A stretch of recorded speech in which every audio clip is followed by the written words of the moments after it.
नमस्कार, बायजूस आईएएस हिंदी में आप सभी का स्वागत है। और आज हम 25 अगस्त के प्रमुख समाचारों पर आधारित कुछ प्रश्नों पर चर्चा करने वाले हैं। तो आइए शुरू करते हैं आज का डेली क्विज। आइए सबसे पहले क्वेश्चन नंबर 1 पर चर्चा कर लेते हैं। क्वेश्चन नंबर 1 है, पेरिस समझौते के लक्ष्यों को प्राप्त करने के प्रयासों में जलवायु कार्रवाई एवं वित्तीय संग्रहण संवाद यानी climate action and finance mobilization dialogue Bharat और किसके बीच साझेदारी का एक भाग है। और यहां पर आपको 4 ऑप्शन दिए गए हैं। यहां पर बात हो रही है जलवायु कार्रवाई एवं वित्तीय संग्रहण संवाद की। इससे जुड़ा हुआ एक न्यूज आपको कल के पीआईबी में मिल जाएगा, जहां पर कहा गया है कि भारत स्वच्छ ऊर्जा पर अमेरिका के साथ काम करने के लिए प्रतिबद्ध है। इसी न्यूज में यह भी बताया गया है कि जलवायु पर अमेरिकी राष्ट्रपति के विशेष दूत सितंबर में भारत आने वाले हैं, जिनका नाम है श्री जॉन कैरी। आप सभी को पता होगा कि पेरिस समझौते को पूरा करने के लिए भारत और अमेरिका के बीच में एक दूसरे का सहयोग किया जा रहा है और इसीलिए भारत अमेरिका जलवायु एवं स्वच्छ ऊर्जा एजेंडा 2030 साझेदारी भी बनाई गई है। और इसी के तहत जलवायु कार्रवाई एवं वित्तीय संग्रहण संवाद यानी climate action and finance mobilization dialogue के ऊपर भी चर्चा होनी है।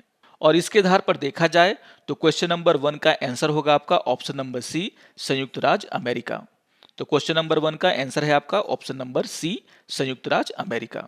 इस न्यूज को भी आप लोग ध्यान से पढ़ लेंगे। आइए देख लेते हैं क्वेश्चन नंबर 2 को। क्वेश्चन नंबर 2 है, वैश्विक विनिर्माण जोखिम सूचकांक के संदर्भ में दिए गए कथनों में से कौन सा कथन सही है। और यहां पर आपको 3 कथन दिए गए हैं। तो आइए एक एक करके सारे कथनों को देख लेते हैं। यहां पर पहला कथन है, यह विश्व बैंक द्वारा प्रतिवर्ष प्रकाशित किया जाता है। तो यहां पर बात हो रही है वैश्विक विनिर्माण जोखिम सूचकांक की। अगर हम इस सूचकांक की बात करें तो इस सूचकांक को द कुशमैन एंड वेल्डफील्ड, जो कि एक रियल एस्टेट कंसल्टेंट हैं, उनके द्वारा हर साल निकाला जाता है। और इसके आधार पर अगर देखा जाए तो यहां पर जो पहला कथन है वो पूरी तरीके से गलत है। आइए देख लेते हैं दूसरे कथन को। दूसरा कथन है, वैश्विक विनिर्माण जोखिम सूचकांक 2021 के अनुसार भारत दूसरा सबसे आकर्षक विनिर्माण गंतव्य बन गया है। अगर हम इस सूचकांक की बात करें तो यहां पर कहा गया है कि चीन के बाद भारत इस सूचकांक में दूसरे नंबर पर है और उसके बाद अमेरिका का स्थान है। पिछले साल में जो रिपोर्ट आई थी उसमें दूसरे स्थान पर अमेरिका था और तीसरे स्थान पर भारत था, लेकिन इस साल के रिपोर्ट में भारत ने अमेरिका को पीछे छोड़ दिया है और अब दूसरे स्थान पर भारत आ गया है। और आपको यह भी ध्यान में रखना है कि पहले स्थान पर चीन बना हुआ है। और इसके आधार पर अगर देखा जाए तो यहां पर दूसरा कथन बिल्कुल सही है। आइए देख लेते हैं तीसरे कथन को। तीसरा कथन है, यह सूचकांक विनिर्माण को प्रभावित करने वाली लागत, जोखिम और परिस्थितियों का आकलन करके 190 देशों को एक दूसरे की तुलना में रैंक प्रदान करता है। तो यहां पर बात हो रही है कि आखिर वो क्या आधार हैं जिसके आधार पर इस सूचकांक को बनाया जाता है। अगर हम इस सूचकांक की बात करें तो यहां पर कहा गया है कि रैंकिंग करते समय 4 प्रमुख मानदंडों पर ध्यान दिया जाता है, जिसमें पहला है विनिर्माण को फिर से शुरू करने की देश की क्षमता। दूसरा है कारोबारी माहौल, यानी कि यहां पर प्रतिभा, श्रम की उपलब्धता, बाजारों तक पहुंच, इन सभी को देखा जाता है। तीसरा जो आधार है वो है परिचालन लागत और चौथा जो आधार है वो है जोखिम, जिसमें राजनीतिक, आर्थिक और पर्यावरण जोखिम शामिल हैं। इन 4 आधारों पर सभी देशों का आकलन होता है और फिर रैंकिंग तय होती है। यहां पर आपको ध्यान में रखना है कि यहां पर जो सूची बनाई गई है उसमें 47 देश शामिल हैं, ना कि 190 देश। और इसके आधार पर देखा जाए तो यहां पर तीसरा कथन भी गलत हो जाता है, क्योंकि यहां पर 190 देशों का जिक्र किया हुआ है। यानी कि सिर्फ कथन 2 सही है और इसके आधार पर क्वेश्चन नंबर 2 का आंसर हो जाएगा आपका ऑप्शन नंबर बी, केवल दूसरा कथन सही है। तो इससे जुड़े हुए न्यूज को आप लोग देख लेंगे। आज के द हिंदू समाचार पत्र में इस न्यूज को दिया गया है, जहां पर ग्लोबल मैन्युफैक्चरिंग रिस्क इंडेक्स 2021 की चर्चा की गई है। तो बहुत ही इंपॉर्टेंट टॉपिक है ये, एग्जाम पॉइंट ऑफ व्यू से इसको जरूर देख लेंगे। आइए अब क्वेश्चन नंबर 3 पर चर्चा कर लेते हैं। क्वेश्चन नंबर 3 है, निधि कंपनियों के संदर्भ में निम्नलिखित कथनों पर विचार कीजिए। और यहाँ पर आपको 3 कथन दिए गए हैं और हमसे पूछा जा रहा है कि दिए गए कथनों में से कौन सा कथन सही है। तो आइए एक एक करके सारे कथनों को देख लेते हैं। यहाँ पर पहला कथन है, यह भारतीय गैर बैंकिंग वित्त क्षेत्र में एक प्रकार की कंपनी है जिसे कंपनी अधिनियम 2013 की धारा 406 के तहत मान्यता प्राप्त है। तो यहाँ पर बात हो रही है निधि कंपनियों की। इससे जुड़ा हुआ एक न्यूज आज के द हिंदू समाचार पत्र में आपको मिल जाएगा, जहां पर निधि कंपनियों को लेकर के चर्चा हुई है। अगर हम निधि कंपनियों की बात करें तो यहां पर कहा गया है कि केवल पब्लिक लिमिटेड कंपनियों के रूप में निगमित इकाइयां ही निधि कंपनियों के लिए टैग के लिए पात्र हैं, यानी कि उन्हें यह मान्यता मिल सकती है। और इस न्यूज को जब आप पढ़ेंगे तो यहां पर लिखा हुआ है कि निधि कंपनी बनने के लिए कंपनी एक्ट 2013 के तहत सेक्शन 406 के तहत मान्यता लेना पड़ता है। और इसके आधार पर देखा जाए तो यहां पर पहला कथन पूरी तरीके से सही है।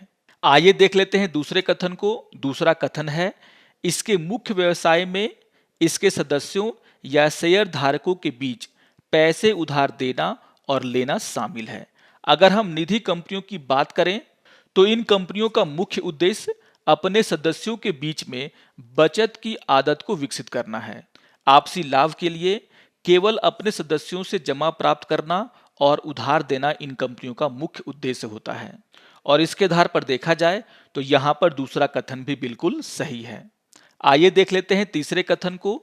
तीसरा कथन है, निधि कंपनी को संचालित करने के लिए भारतीय रिजर्व बैंक से लाइसेंस लेने की आवश्यकता नहीं होती। अगर हम आरबीआई की बात करें तो आरबीआई ने इन निधि कंपनियों को आरबीआई अधिनियम के मुख्य प्रावधानों और एनबीएफसी पर लागू अन्य निर्देशों से छूट दी है। और हमने अभी अभी देखा कि अगर किसी भी कंपनी को निधि कंपनी के रूप में मान्यता लेनी है तो उसे कंपनी एक्ट 2013 के तहत उसके सेक्शन 406 के तहत मान्यता लेनी पड़ती है। और इसके आधार पर अगर देखा जाए तो यहां पर तीसरा कथन भी बिल्कुल सही है, यानी कि क्वेश्चन नंबर 3 का आंसर होगा आपका ऑप्शन नंबर डी, क्योंकि यहां पर तीनों के तीनों कथन सही हैं। तो बहुत ही इंपॉर्टेंट क्वेश्चन है निधि कंपनियों से जुड़ा हुआ, जिससे जुड़ा हुआ न्यूज आपको आज के द हिंदू समाचार पत्र में मिल जाएगा।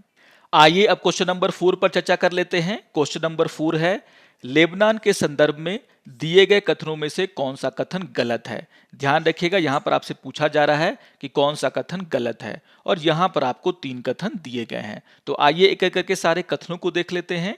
यहां पर पहला कथन है, यह पश्चिम में भूमध्य सागर की ओर खुलता है, यानी कि इसके पश्चिम में भूमध्य सागर है।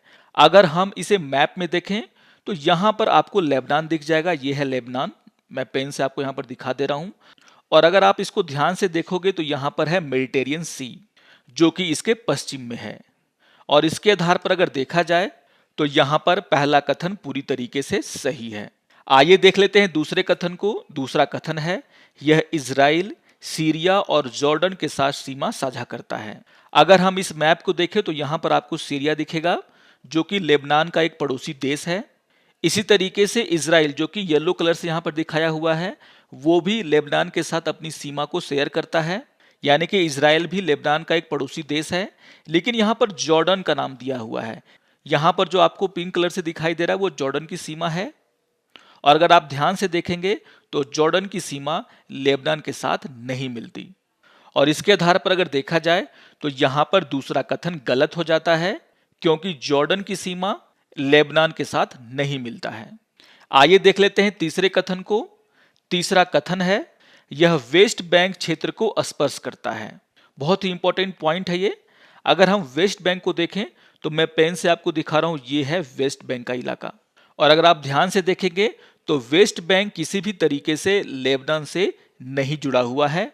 और इसके आधार पर अगर देखा जाए तो यहां पर तीसरा कथन भी गलत है, यानी कि पहला कथन सही है, दूसरा कथन गलत है और तीसरा कथन गलत है। इसके आधार पर क्वेश्चन नंबर 4 का आंसर होगा आपका ऑप्शन नंबर बी, क्योंकि यहां पर आपसे पूछा जा रहा है कि कौन सा कथन गलत है। तो ध्यान में रखिएगा, यहां पर आंसर होगा आपका ऑप्शन नंबर बी।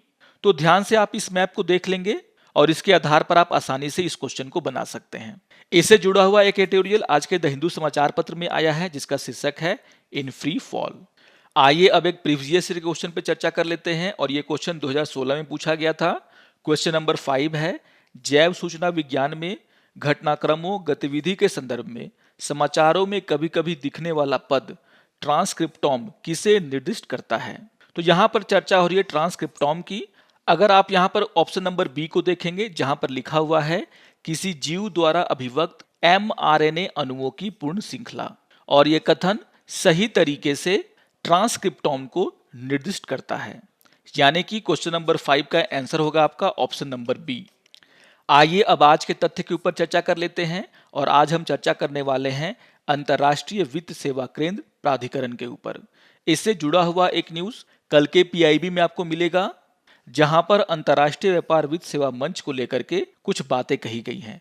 यहां पर कहा गया है कि अंतर्राष्ट्रीय वित्त सेवा प्राधिकरण की स्थापना भारत में अंतर्राष्ट्रीय वित्त सेवा केंद्रों में वित्तीय उत्पादों, वित्तीय सेवाओं और वित्तीय संस्थाओं को विकसित और विनियमित करने के लिए एक एकीकृत नियामक के रूप में की गई है, और इसी को देखते हुए सरकार ने व्यापार से जुड़ी वित्त सेवाओं को प्रदान करने के लिए अंतर्राष्ट्रीय वित्त सेवा केंद्र की स्थापना करने का फैसला लिया है।